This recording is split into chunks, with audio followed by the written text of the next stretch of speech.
Trip! 3 oras na hindi ka olats! Alas 3 na! Love Trip!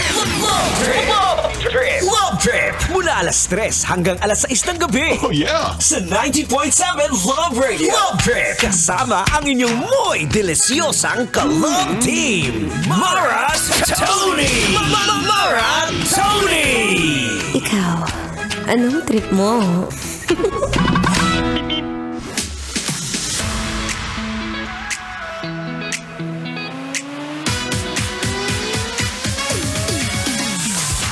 Shout out!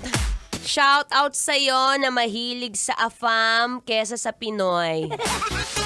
Bakit ka ganyan? Mas pinipili mo yung matangos ang ilong, bakit ayaw mo ng pango? Well, pwede pa naman magawa yan. Sabihin mo, hindi kaya ng Lord yan. Kailangan salamat, Doc. Anyway, nagbabalik po ang inyong kadaldalan na dalerang atleta DJ Maratoni.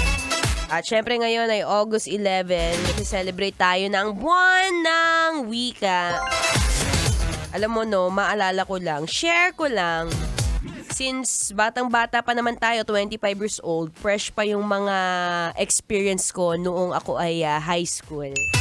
Kapag buwan ng wika, maraming mga kaganapan sa school kung saan pare-pares kayo magkaka-classmate, nagpapabibuhan. Diba? May mga ganon. Merong iba, excited na excited magbuwan ng wika.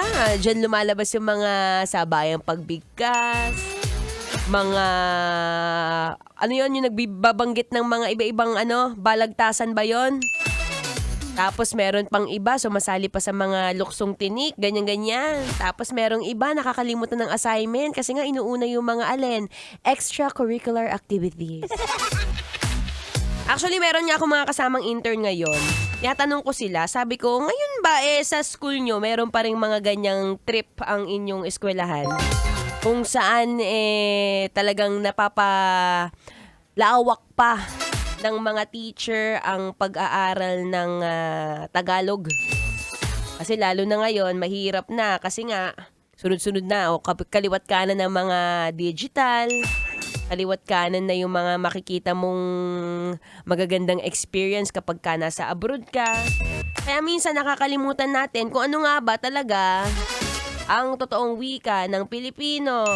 Tara, yung anak mo, una mong tinuro, A is for apple. Ba't hindi mo sinabing mansanas B? Bakit apple agad?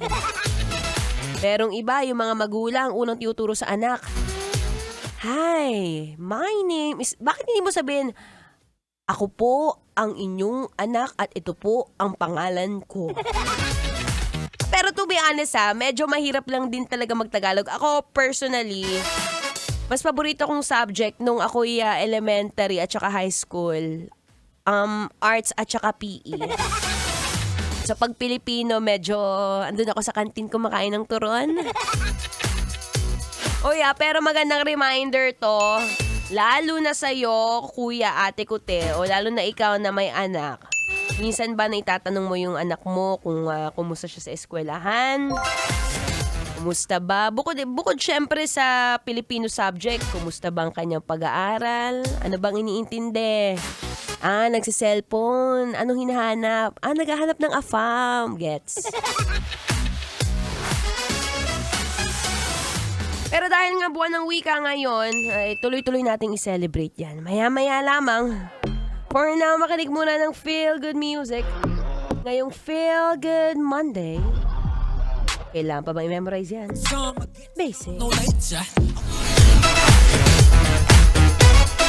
Metro's #1